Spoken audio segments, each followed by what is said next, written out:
তালেব রাদিয়াল্লাহু তাআলা রাগে দাঁড়ায় গেছেন, লাল হয়ে গেছেন। বাদশার সামনে চিৎকার দিয়ে বলে উঠছে, ও রোমের কুত্তা। কি বলছে? হে রোমের কুত্তা, তোমার এই রোম সম্রাট কেন? তোমার এই রোমের রাজত্ব কেন? পুরা পৃথিবীর রাজত্ব যদি তুমি আমাকে দিয়ে দাও, এর বিনিময়ে তুমি আমার থেকে যদি আমার ঈমানটাকে চাও, কশিন কালেও আমি ঈমান দিতে রাজি হব না। ঈমানের নাম বড় মজলিসে যখন বাদশার প্রস্তাবকে ঠোকরাই দিছে, প্রত্যাখ্যান করেছে, বাদশা লজ্জিত হয়েছে কিনা? এত দামি প্রস্তাব দিলাম, এরপরেও এই প্রস্তাব গ্রহণ করলো না, তবে ঈমানের 12টা বাজাবো আমি। তারা বাদশা আনন্দিত হইয়া সিংহাসনকে উইটা ঘরের ভিতর চলে গেছে। ভিতরে যাওয়ার পরে কিছুক্ষণ পরে যখন রাত ঠান্ডা হয়ে গেছে, আবার আসছে।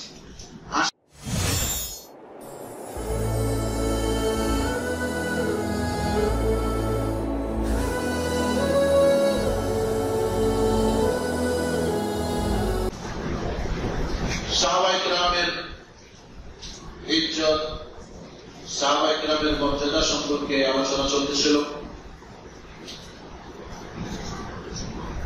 সাহাবায়ে কেরামকে আমরা গত জুমায় জেনেছি যে সাহাবায়ে কেরামের ইজ্জত এবং মর্যাদার হেফাজত করা এটা আমাদের দায়িত্ব। সাহাবায়ে কেরামের ব্যাপারে কোন কটূক্তি করা, তাদের ব্যাপারে আঙ্গুল উঠানো, তাদেরকে প্রশ্নের কাঠগড়ায় দাঁড় করানো, এটা আমাদের দায়িত্ব নয়, এগুলো আমাদের কাজ নয়। আর এই সমস্ত কাজ যারা গালিগালাজ করে তাদের সমাবেশে, তাদের মজলিসেও যাব না, মজলিসের কাছেও যাব না। গত জুমায় আমরা ওয়াদাবদ্ধ হয়েছি। সাহাবায়ে কেরামের মর্যাদা কেন রক্ষা করব? আল্লাহ রাব্বুল আলামিন সাহাবায়ে কেরামকে আমাদের জন্য মাপকাঠি বানায় দিয়েছেন। সাহাবায়ে কেরামকে আমাদের জন্য মাপকাঠি বানায় দিয়েছেন। সাহাবায়ে কেরামের ঈমান কেমন ছিল? মুসলমান, তোমরা যদি ঈমান গ্রহণ করতে চাও, ঈমানদার হতে চাও, তো সাহাবায়ে কেরামের মতো ঈমানদার হতে হবে। আল্লাহ রাব্বুল আলামিন বলে দিয়েছেন, ওয়াইযা ক্বিলা লাহুম আমিনু কামা আমানান নাস। আল্লাহ বলেন, যদি ঈমানদার হতে চায়, যখন আপনারা মুসলমানরা যখন ঈমানদার হতে যাবে, ঈমান গ্রহণ করতে যাবে, তখন যেন তারা আমানান নাস কামা আমানান নাস বলতেছেন যে মানুষের মতো ঈমান গ্রহণ করে। কার মতো? মানুষের মতো। মানুষই তো ঈমান আনবে, নাকি বলে? গরু ছাগল ঈমান আনবে? গরু ছাগল ঈমান আনে? মানুষ ঈমান আনে। মানুষ তো মানুষ সকলেই। কোন মানুষের মতো ঈমান আনবো? আমার আপনার মতো ঈমান? আমার আপনার মতো ঈমান আনবে? আমরা তো মানুষ না। মুফাসসিরিনে কেরাম তাফসীরের কিতাবের মধ্যে লিখছেন, আমানান নাস দ্বারা এখানে উদ্দেশ্য হলো আল্লাহ রাসূলের সাহাবায়ে কেরাম। সাহাবায়ে কেরাম যেভাবে ঈমান আনছে, ওইভাবে ঈমান আনতে হবে। ওয়াইযা ক্বিলা লাহুম আমিনু কামা আমানান নাস, আল্লাহ রাসূল যখন বলছে যে তোমরা সাহাবায়ে কেরামের মতো ঈমান আনো, মুনাফিকরা বলেন, ক্বালু আনুমিনু কামা আমানা সুফাহা, এই বেকুবদের মতো, নাদামদের মতো ঈমান আনবো আমরা? নাউযুবিল্লাহ। মুনাফিকরা কি বলছে? আমরা কি ওই নাদামদের মতো ঈমান আনবো? আপনি কি নাদাম, ওই মূর্খদের মতো ঈমান আমাদের আনতে বলেন? আল্লাহ তাআলা এই কথা পাল্টা জবাব দিতেছেন। রাসূল কখনো জবাব দেয়নি, আল্লাহ নিজে জবাব দিতেছে। এখানে একটা জিনিস লক্ষ্য রাখতে হবে, নিজের সন্তান যদি নিজেকে কখনো দাঁড় ধরে টান দেয়, ব্যথা লাগে? ব্যথা লাগে। নিজের সন্তান দাঁড়িয়ে ধরে টান দিচ্ছে, ব্যথা লাগে না? গাঁটটা সোজা করে রেখে দিচ্ছে এইদিকে, তারপরেও ব্যথা লাগে না? সহ্য করে নেই। এই কাহিনী যদি আপনার মা দেখে, সহ্য করবে? আপনার সন্তান আপনাকে দাঁড়িয়ে ধরে টানতেছে, আপনার চেহারার মধ্যে খামচি মারতেছে, আঘাত করতেছে, আপনি সহ্য করতেছেন, আপনার কাছে ব্যথা লাগতেছে না, কিন্তু আপনার আম্মা যদি দেখে সহ্য করবে না। বেটা কি করতেছে, এইভাবে কেউ দাঁড়িয়ে ধরে ব্যথা পেতেছে না কেন? এটা তার সন্তান, তার সন্তানের গায়ে যখন আঘাত লাগতেছে মা ব্যথা পেতেছে, আপনার সন্তান আপনাকে ব্যথা দিতেছে, আপনার ব্যথা লাগে। আল্লাহ রাব্বুল আলামিন হাবিবকে বলেন, ও হাবিব, আমার সৃষ্টি বান্দা আমাকে যদি কখনো গালি দেয়, আমাকে যদি অস্বীকার করে, আমার যদি নাফরমানি করে, আমি বান্দার প্রতি বেজার হই না, আমি এটা সহ্য করে নেই। কিন্তু আমি বাবা, আপনি আমার প্রিয় পাত্র, আপনি আমার মহব্বতের পাত্র, আপনাকে যদি কেউ গালি দেয়, আপনাকে যদি অবজ্ঞা করে, এই জিনিসটা আমি আল্লাহ সহ্য করতে পারি না। সুবহানাল্লাহ। আপনি যখন বলেছেন যে ঈমান আনো মানুষদের মতো, অর্থাৎ আমার সাহাবায়ে কেরামের মতো ঈমান আনো, তখন মুনাফিকরা বলেছে আমরা কি ওই বেকুফ নাদানদের মতো ঈমান আনবো, এই তাদের মতো ঈমান আনতে বলেন? তো যাদেরকে নাদান আর মূর্খ বলেছে, আসলে তারা নাদান আর মূর্খ নয়, আপনি হয়তো বা সহ্য করে নিছেন, এই সহ্য আর ধৈর্যের ক্ষমতা এখানে আমার নেই। এই জন্য আল্লাহ রাব্বুল আলামিন উত্তর দিয়েছেন, আলা ইন্নাহুম হুমুস সুফাহা, যারা বেকুফ বলতেছে, যারা নাদান বলতেছে, এরাই নাদান, কিন্তু এরা জানে না। সাহাবায়ে কেরামকে যারা নাদান বলতেছে, রাসূলকে যারা নাদান বলতেছে, বলে এরাই নাদান, এরাই মূর্খ। আল্লাহ নিজে বলে দিতেছেন। সাহাবায়ে কেরামের ঈমান কেমন ছিল, মজবুত ছিল ঈমান, যেটা উদাহরণ দেওয়া হয় যে অমুকের মতো হয়ে যাও। আপনাকে যদি কেউ উদাহরণ দেয় যে অমুকের মতো হয়ে যাও, ওই অমুক ব্যক্তিটা ভালো না হলে কি আপনাকে কেউ বলবে? সাহাবায়ে কেরামের ঈমান আল্লাহ তাআলার কাছে এটা গ্রহণযোগ্য হয়ে গেছে, আল্লাহ তাআলার কাছে পছন্দের হয়ে গেছে।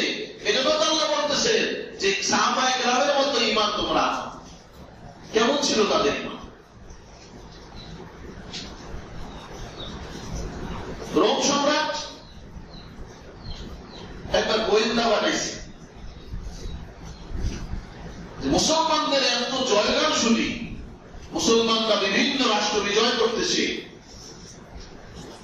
তাদের সৈনিকগুলো কি এত শক্তিশালী, এত পাওয়ারফুল? তাদের সৈনিকের অবস্থা যাচাই করে আসল। গোয়েন্দা বাহিনী আসছে, আসার পরে যাচাই করে চলে গেছে। যার পরে বলতেছে, বাদশামশাই, যা যাচাই করছি তা যদি শোনেন তাহলে আপনার মাথা হেট হয়ে যাবে। কি যাচাই করছো? আপনি যা মনে করতেছেন তা নয়, এরা কোনো ট্রেনিং প্রাপ্ত সৈনিক নয়। মুসলমানদের সৈনিক তো হলো কেউ রাখা, কেউ বা কৃষক, কেউ মাঠে জমি চাষ করতেছে, কেউ বা বাগানে কাজ করতেছে, কেউ উট বকরি চড়াইতেছে। এটা হলো মুসলমানদের সৈনিকের অবস্থা। তাদের গায়ে ছিঁড়া ফাটা জামা, মাথায় নোংরা চুল, দাড়িতে ময়লা আবর্জনা দিয়ে ভরা, এগুলো হলো মুসলমানদের সৈনিক। পেটে ভাত নাই, শরীরে কাপড় নাই, এরা হলো মুসলমানদের সৈনিক। এদের আমির, এদের নেতা যখন ডাক দেয় কোন যুদ্ধের জন্য, কোন জিহাদের জন্য, সমস্ত কাজ বিরত রেখে সব কাজ ছেড়ে দিয়ে তারা আমিরের ডাকে সাড়া দিয়ে জিহাদের ময়দানে শরীক হয়। রোম সম্রাট বলতেছে, যারা যুদ্ধের ময়দানে আসে তাদেরকে কি অতিরিক্ত কোনো ভাতা দেওয়া হয়? বেশি পরিমাণে টাকা দেওয়া হয়? ভালো ভালো খাবার দেওয়া হয়? না, আমার সমস্যায় তারা নিজের খেয়ে নিজের টাকা খরচ করে যুদ্ধের ময়দানে অংশগ্রহণ করে।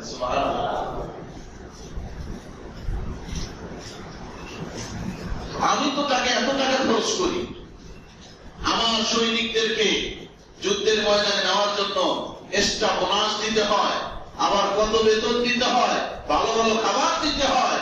এরপরেও যখন শত্রুর মোকাবেলা করতে যায়, 19 থেকে 20 হলেই যুদ্ধের ময়দান থেকে পলায়ন করে। কিন্তু মুসলমানরা তো পলায়ন করে না, তাদেরকে এক্সট্রা টাকাও দেওয়া হয় না, খাবারও দেওয়া হয় না, নিজের টাকা নিজের খাবার সব নিজের ব্যয় করে এরপরে যুদ্ধের ময়দানে আসতেছে। আবার শত্রুর মোকাবেলায় নিজের জান চলে গেলেও যুদ্ধের ময়দান থেকে পলায়ন করে না। কি কারণে? গোয়েন্দা সংস্থার বলতেছে সমস্যায় আমি যাচাই করার পরে যা দেখতে পেরেছি তা হল আমাদের উদ্দেশ্য, আমরা যুদ্ধের ময়দানে যাই উদ্দেশ্য হলো একটা। আমাদের উদ্দেশ্য কি? একটা, সেটা হলো বিজয়। আমরা বিজয়ের উদ্দেশ্য নিয়ে যুদ্ধের ময়দানে যাই। এই জন্য পরাজয় দেখলে আমরা ভয় পাই। বিজয়ের উদ্দেশ্যে যুদ্ধের ময়দানে যাই, যখনই পরাজয় দেখতে পারি তখন আমরা নিজেদের প্রাণের ভয়ে প্রাণ বাঁচায়া লেজ গুটায়া ওখান থেকে পলায়ন করি। কিন্তু মুসলমানদের উদ্দেশ্য হলো দুটা, একটা হলো তো জয়, বিজয়, আরেকটা হলো শাহাদাত বরণ করা। সুবহানাল্লাহ। বলে শাহাদাত কি আবার? বলে তারা শত্রুর মোকাবেলা করবে, শত্রুর মোকাবেলায় জান যদি চলে যায় বলে এদেরকে শহীদের মর্যাদা দেওয়া হয়, মৃত্যু হতে দেরি বলে জান্নাতে চাইতে দেরি নাই। যারাই শাহাদাতের পেয়ালা পান করবে আখিরাতে আল্লাহ তাআলার চির ঘোষিত জান্নাত তাদের ঠিকানা হয়ে যাবে। এই দুইটা উদ্দেশ্য নিয়ে মুসলমানরা জিহাদের ময়দানে আসে, যুদ্ধের ময়দানে আসে। এই জন্য বিজয় হলেও তাদের লাভ, শহীদ হলেও তাদের লাভ। এই জন্য তারা যুদ্ধের ময়দান থেকে পলায়ন করে না। তারা তো জান দেওয়ার জন্য আসছে, পালাবে কি জন্য? আর আমাদের সৈনিকরা জান দেওয়ার জন্য যায় না, এই জন্য জানের ভয়ে তারা যুদ্ধের ময়দান থেকে পলায়ন করে। তাই নাকি? এই সৈনিকগুলো তো আমার দেখা দরকার। এমন কিছু শোনাই না যে তাদেরকে দেখতে মন চাইতেছে, আমি তাদেরকে দেখতে চাই।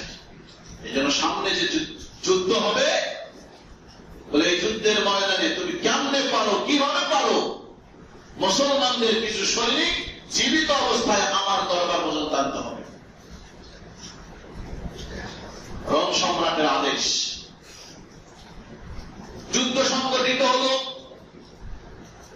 40 জনের একটা কাফেলা, 40 জন সৈনিকের একটা কাফেলা, মুসলমানদের একটা কাফেলা বন্দী হয়ে গেল।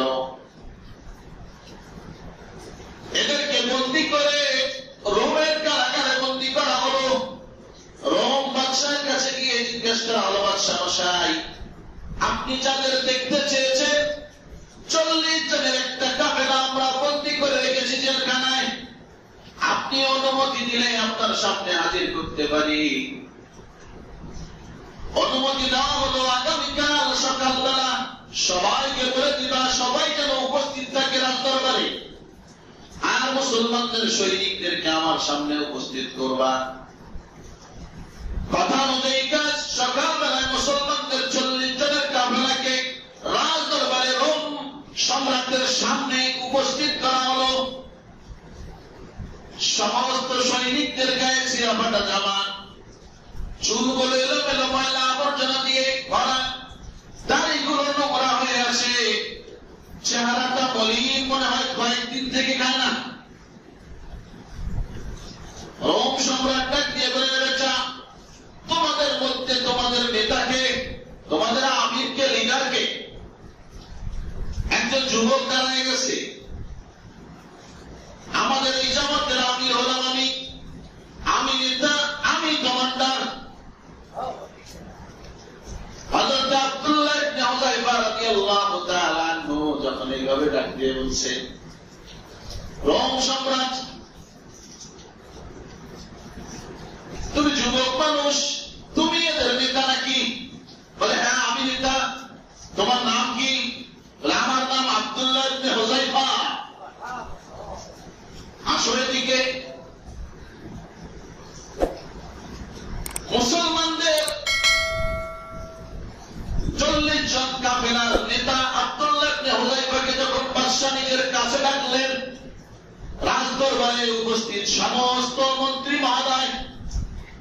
সদস্য আসে, সবাই অবাক। শিরাফাটা জীর্ণ শীর্ণ চেহারা, চেহারার মধ্যে মলিনতার ছাপ, ময়লা আবর্জনা দিয়ে ভরা। এমন ব্যক্তিকে বাদশা নিজের কাছে রাখছে এবং পাশের সিটে বসায় দিছে। সুবহানাল্লাহ। পাশের সিটে যখন বসাইছে সবাই হতবাক হয়ে গেছে।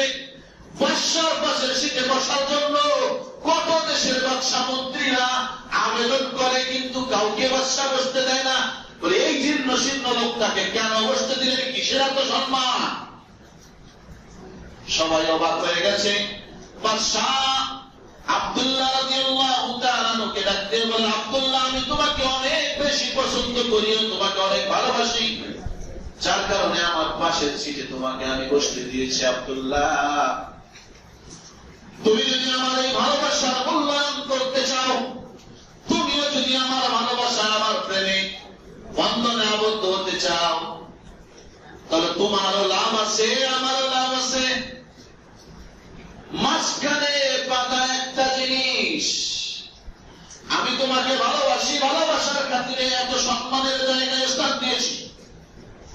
তুমি যদি আমাকে ভালোবাসো, আমিও তোমার জন্য অনেক কিছু করতে পারি, অনেক লাভ তোমার আছে, কিন্তু মাঝখানে বাধা কয়টা? একটা। আব্দুল্লাহ, তোমার ঈমানটাকে বাদ দিয়ে, আমি যেহেতু খ্রিস্টান ধর্মে অবলম্বী, আমি খ্রিস্টানদেরকে পছন্দ করি, তুমি যদি আমাকে ভালোবাসতে চাও, ঈমান ছেড়ে দিয়ে তোমাকেও খ্রিস্টান হতে হবে।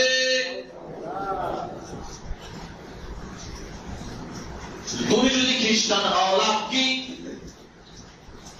লাভ হলো আমি বাদশার সন্তুষ্টি এক নাম্বার, আমি তোমার উপর রাজি এবং খুশি হয়ে যাব। আব্দুল্লাহ সব শুনতেছি, কিছু বলে না। প্রস্তাব দিল, এক নম্বরে তোমার লাভ হলো আমি বাদশার সন্তুষ্টি নিজামন্দি পেয়ে যাবা। 2 নম্বর, তোমাকে আমি বন্দী করেছি, তোমাকে সহ তোমার সমস্ত সাথীদেরকে মুক্তি করে দেব। এমনকি আমার জেলখানায় যত মুসলমান আছে সমস্ত মুসলমানদেরকে আমি মুক্ত করে দেব, ছেড়ে দেব। আর গেলাম বলে, আমার ঘরে সুন্দরী রূপসী একটা মেয়ে আছে, এই মেয়ের সঙ্গে তোমার বিবাহ দিয়ে দেব। আর গেলাম বলে, বিবাহের দিনে যেদিন তোমার বিয়ে হবে, বিবাহের দিনে রোমের অর্ধেক রাজত্ব তোমার নামে লিখে দেব, আর অর্ধেক আমি যখন মারা যাব অটোমেটিক তুমি অর্ধেকের মালিক হয়ে যাবা, পুরা রোম সম্রাট হয়ে যাবে, তুমি সমস্ত রোমের আধিপত্য তোমার কাছে এসে যাবে। কি বলো আব্দুল্লাহ? হযরত আব্দুল্লাহ রাগে লাল হয়ে গেছে চেহারা, গুসায় চেয়ার থেকে উঠে বসেছে।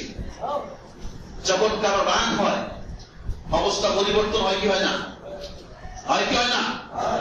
আপনি রাগ হয়ে গেছে, যদি বসে থাকেন বা শুয়ে থাকেন, শোয়া অবস্থায় রাগ হয়েছে, দেখবেন উঠে দাঁড়ায় যায়। এখানে একটা জিনিস, এক একজনের রাগের সিস্টেম এক এক ধরনের। আমি আগেও বলেছিলাম, এক একজনের রাগের সিস্টেম। কেউ রাগ উঠলে চিল্লাপাল্লা করে, রাগ উঠলে কি করে? চিল্লাপাল্লা করে। কেউ আবার রাগ উঠলে জিনিসপত্র ছুঁড়ে ফেলে দেয়। আমাদের মা বোনদের এই অবস্থা আছে, রাগ উঠলে হাতের কাছে যা আসে এটা দিয়ে ঢেউ দিবে। দামি জিনিস হোক আর কম দামি জিনিস হোক, হাতে মোবাইল থাকে আর টিভি থাকে, যা থাকে থাকে, সব ভেঙে ফেলে। এটা যে পড়লে ভেঙে যাবে এই শেষ থাকে না। কেউ আবার রাগ উঠলে নিস্তব্ধ হয়ে যায়, আওয়াজ বন্ধ হয়ে যায়, কিচ্ছু বলতে পারে না, চুপ করে যায়। কেউ রাগ উঠলে শুয়ে পড়ে। বিভিন্ন ধরনের রাগের স্টাইল আছে না? নাই আছে। মুসলমান আমাদের করণীয় কি? আমাদের করণীয় হলো, হাদিস শরীফে আসছে যে রাগ উঠলে, বেশি রাগ উঠলে, এটা একটা টেকনিক। যদি দাঁড়ানো অবস্থায় রাগ উঠে যায়, বসে যাও। বসা অবস্থায় রাগ উঠছে, শুয়ে যাও। আরো বেশি রাগ, যাও অজু করে নাও, অজু করলেই ঠান্ডা হয়ে যাবে। রাগ উঠলে মানুষের রক্ত গরম হয়ে যায়। রাগ উঠলে কি হয়? রক্ত গরম হয়। ঠান্ডায় জমে গেছে মনে হয় আপনারা, নড়াচড়া কিছু করে, হ্যাঁ কিছু করেন না দেখি,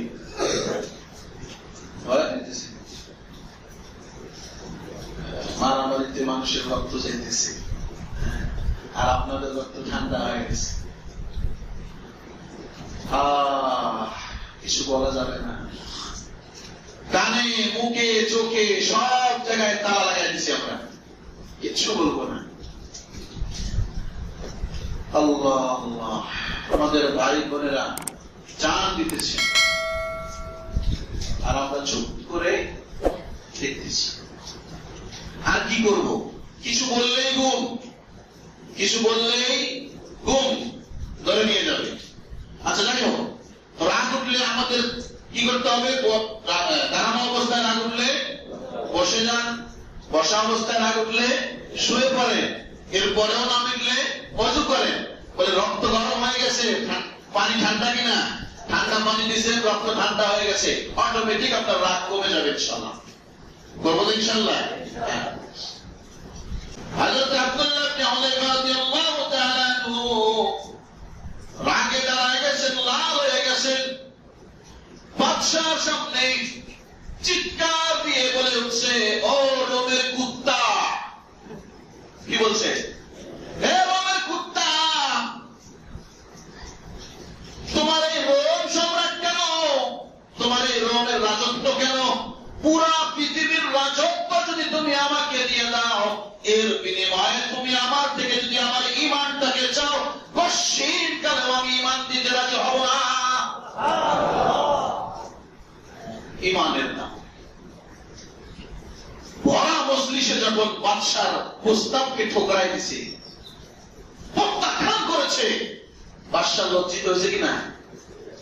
এত দামি প্রস্তাব দিলাম, এরপরেও এই প্রস্তাব গ্রহণ করলো না, তোর ঈমানের 12টা বাজাবো আমি। দাঁড়া।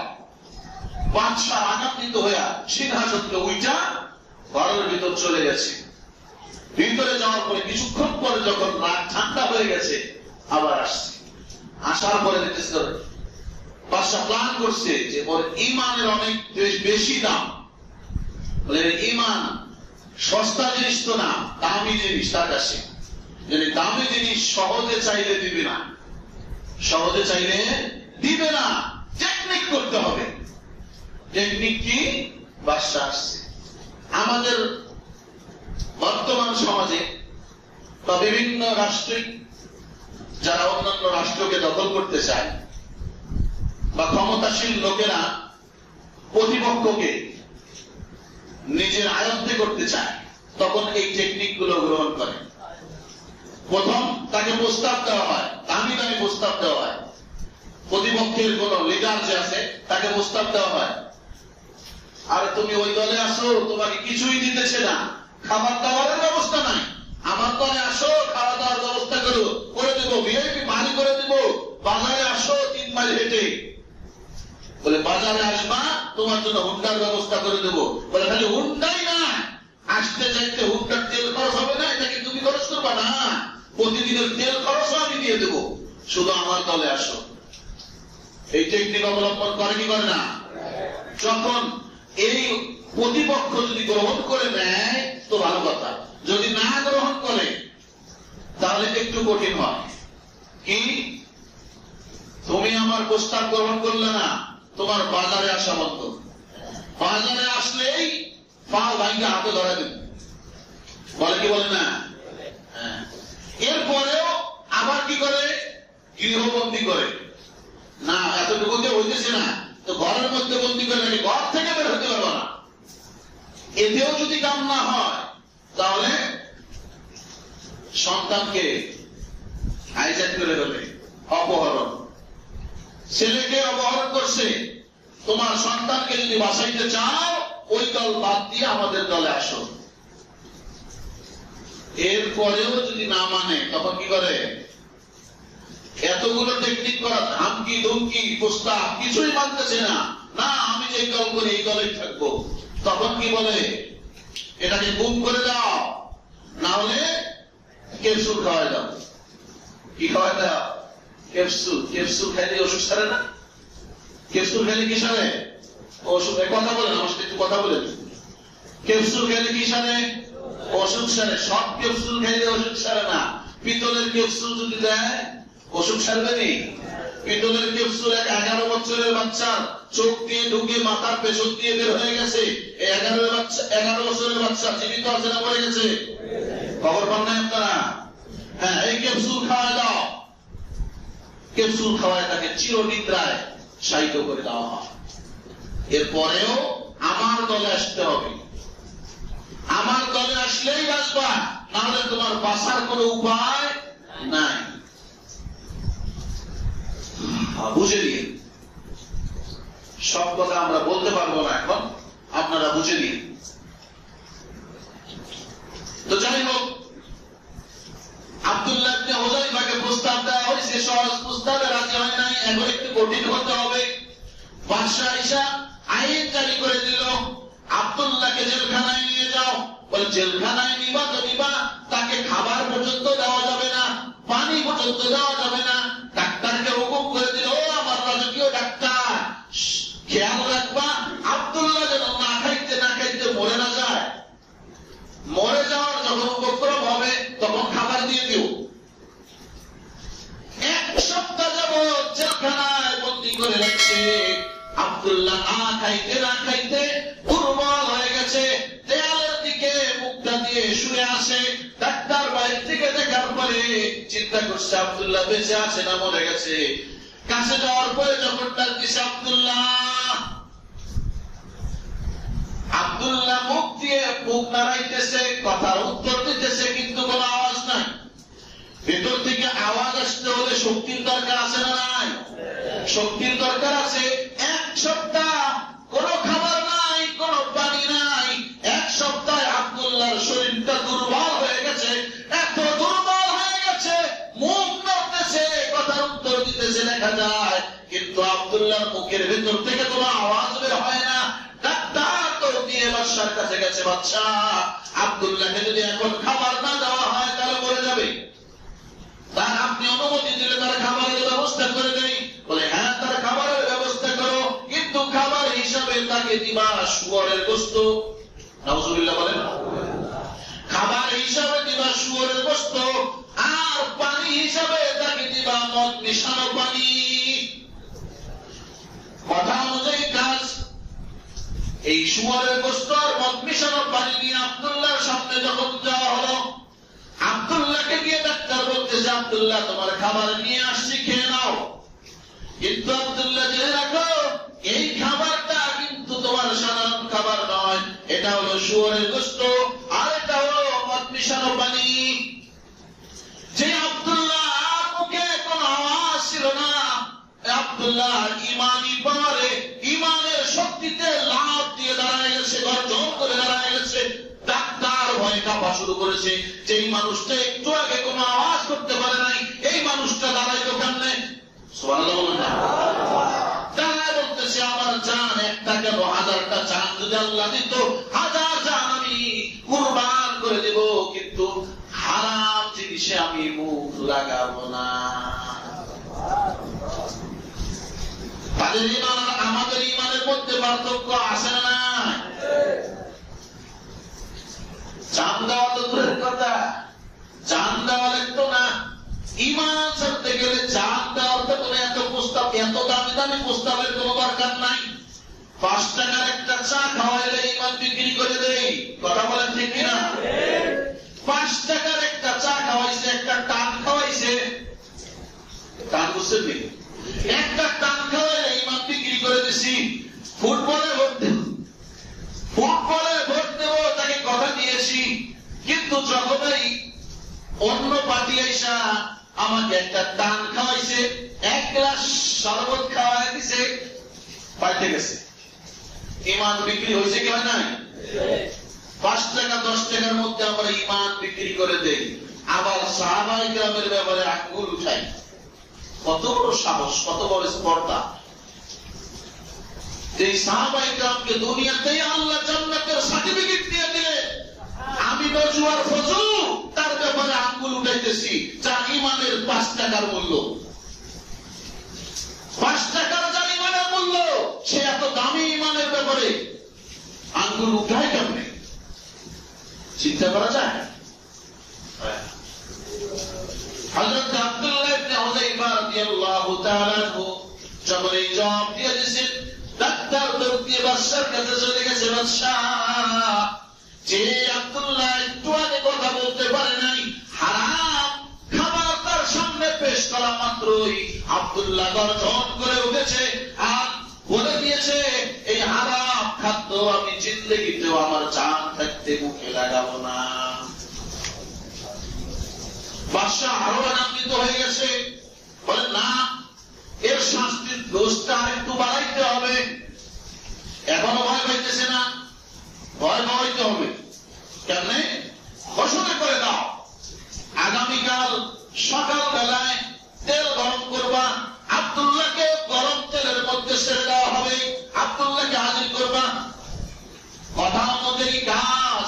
বাদশা মশাই তার সিংহাসনে বসে আছে, এক পাশে তেল গরম করা হইতেছে, আরেক পাশে আব্দুল্লাহকে নিয়ে আসছে। ভয় দেখে মনে করছে যে ভয়ে জান দেওয়ার চেয়ে হয়তোবা ইমানটা দিয়ে দিবে। আব্দুল্লাহ অনেক জিনিস আছে, এটা বলে বুঝাইতে হয় না, দেখলেই বোঝা যায়। আপনি মার্কেটে দোকান দিচ্ছেন, একজন এসে ভদ্র ভাষায় বলতেছে, ক্যাডার, এলাকার ক্যাডার এসে বলছে যে ভাই, এখানে তো দোকান দিচ্ছেন, মাসে মাসে আমাদেরকে ট্যাক্স দিতে হবে। ভাবছেন সাধারণ মানুষ, বলছেন কিসের ট্যাক্স? আমার পরিশ্রম আমি করব, আমার টাকা দিয়ে ব্যবসা করব, তোমাকে ট্যাক্স দেবো কেন? মগের মূল্য পাইছনি? মগের মূল্য না, গেঞ্জিটা এমনি উঠেছে, গেঞ্জিটা এমনি উঠেছে। উঠানোর সাথে সাথে আচ্ছা ঠিক আছে ভাই, প্রতি মাসে আসেন, একদম সবার আগে আমি আমার ট্যাক্সটা দিয়ে দেবো। কি দেখাইছে? ঘুরি দেখাইছে। গেঞ্জি ওটা ঘুরি দেখাইছে নি? কি দেখাইছে? হ্যাঁ, মেশিন দেখাইছে। মেশিন যখন দেখাইছে তখন ভয় আসছে না আসে না? আসছে। এখন ট্যাক্স দিয়েছে। তারাও এই কৌশল অবলম্বন করতেছে না, তার ইমান যে কোনো ভাবে নিতেই হবে, কৌশল অবলম্বন করছে। এবং তেল যখন গরম করতেছে এক পাশে, আরেক পাশে আব্দুল্লাহকে নিয়ে আসছে। আব্দুল্লাহর কি বোঝার বাকি আছে যে এই তেল গরম তেলের মধ্যে কি করবে? বোঝার বাকি আছে? বাকি নেই। হযরত আব্দুল্লাহর সামনে প্রস্তাব আবার পেশ করছে বাদশাহ। আব্দুল্লাহ দেখো, এখনো চিন্তা করে দেখো, এখনো যদি তুমি প্রস্তাব গ্রহণ করো, এই জ্বলন্ত তেলের মধ্যে তোমাকে ফেলাবো না। বলে যে না, জ্বলন্ত তেল কেন, তুমি তোমার যেখানে ইচ্ছা আমাকে ফেলাও, যা ইচ্ছা তা করো। আব্দুল্লাহ ঈমান দিতে রাজি নয়। বাদশাহ কেঁদে গেছে, জেলখানার থেকে একটা কয়েদি নিয়ে আসো। কয়েদি নিয়ে এসে জ্বলন্ত তেলের মধ্যে ফেলা দিছে। সেকেন্ডের মধ্যে মাংস সব খসে কঙ্কাল ভেসে উঠছে। এরপরে আব্দুল্লাহ কোন পরিবর্তন নাই। যাও, আব্দুল্লাহকে উঠে দাও ওখানে। অনুমতি যখন দিছে, আব্দুল্লাহ দুইজনের কান্দে বহর করে, 7 দিন খায় না, এই দুইজনের কান্দে বহর করে তেলের ড্রামের দিকে নিয়ে যেতেছি, কড়াইয়ের দিকে নিয়ে যেতেছি। আব্দুল্লাহ চোখ থেকে পানি ঘুরতেছে। একজন এসে বাদশাকে খবর দিছে, বাদশাহ আব্দুল্লাহ চোখ থেকে পানি ঘুরতেছে, মনে হয় আব্দুল্লাহর ভিতরে ভয় আসছে, মনে হয় তার মৃত্যুর ভয় ঢুকেছে, আত্মীয় স্বজন ছেলে মেয়েদের কথা স্মরণ হয়েছে। ও বাদশাহ, আর একবার যদি আপনি আপনার প্রস্তাবটা পেশ করেন, আমার মনে হয় আব্দুল্লাহ আপনার প্রস্তাব গ্রহণ করবে। বাদশাহ লজ্জা শরম সব বলে আব্দুল্লাহকে আবার প্রস্তাবকে পেশ করছে। আব্দুল্লাহ, তুমি যদি চাও এখনো আমার প্রস্তাবটা গ্রহণ করতে পারো। তুমি যদি প্রস্তাব এখনো গ্রহণ করো, ওই জ্বলন্ত উত্তপ্ত তেলের মধ্যে তোমাকে ফেলায় দেওয়া হবে না, সবকিছু যা ওয়াদা করেছি সব দেব। না বাদশাহ, আব্দুল্লাহ বলতেছেন, আরে বাদশাহ, আমি আমি আব্দুল্লাহ তোমার প্রস্তাব কখনো গ্রহণ করবো না। কয়েকটা কান্দ কেন, তোমার চোখে পানি কেন? মৃত্যুর ভয় আসছে না, মৃত্যুকে ভয় পাই না। আত্মীয় স্বজনদের কোন স্মরণও আমাকে কাঁদায় না, ছেলে মেয়েদের বাপ্পার স্মরণও আমাকে কাঁদায় না। ওই কান্দ কেন? ওই চোখান্তি এই কারণে, চোখ থেকে অশ্রু এই কারণে পড়তেছে, আল্লাহ রাব্বুল আলামিন তো আমাকে একটা মাত্র জান দিয়েছেন। কয়টা? একটা মাত্র জান আল্লাহ দিয়েছেন। এই জন্য আমি কাঁদতেছি যে এই একটা জান আল্লাহর জন্য, আল্লাহর জন্য দিনের রাস্তায় একটা জান একবার দিলেই শেষ। আল্লাহ রাব্বুল আলামিন যদি আমাকে 1000টা জান দিত, 1000টা জান আমি আল্লাহর জন্য, ঈমানের জন্য বারবার কুরবান করে দিতাম। আমি আব্দুল্লাহর চোখ থেকে এই জন্য পানি ঝরতেছে, তোমার মৃত্যুর ভয় নয়। তাদের ঈমানের পাওয়ার দেখছেন, মৃত্যু সামনে দেখেও ভয় পায় না। এই ঈমান তৈরি করতে হবে। আল্লাহ বলতেছেন কামা আমানান নাস, ও মুসলমান, ও জামিয়ার লোকেরা, ও মাস্টার বাড়ির লোকেরা, তোমরা যদি ঈমান আনতে চাও, কার মতো ঈমান আনবা? আব্দুল্লাহর মতো ঈমান আনো। তোমরা যদি ঈমানদার হতে চাও, আব্দুল্লাহর মতো ঈমানদার হতে হবে। রাজি আছেন ইনশাআল্লাহ? ইনশাআল্লাহ। নাকি সাহাবায়ে কেরামকে গালি দিবেন? গালি দিবেন? এখনো গালি দিতে মন চায়? তাদের ঈমান আর আমার ঈমান একটু মাপে দেখেন না, নিজে নিজেই কারো সামনে চাইতে হবে। আপনার ঈমান আর তাদের ঈমান একটু মাপে দেখে, তাদের ঈমানের পাওয়ার কি ছিল আর আমাদের ঈমান কি। আল্লাহ তাআলা সকলকে তৌফিক দান করেন। আল্লাহ তাআলা সকলকে মজবুত ঈমানের মালিক বানায় দেন। সকলে বলেন আমিন।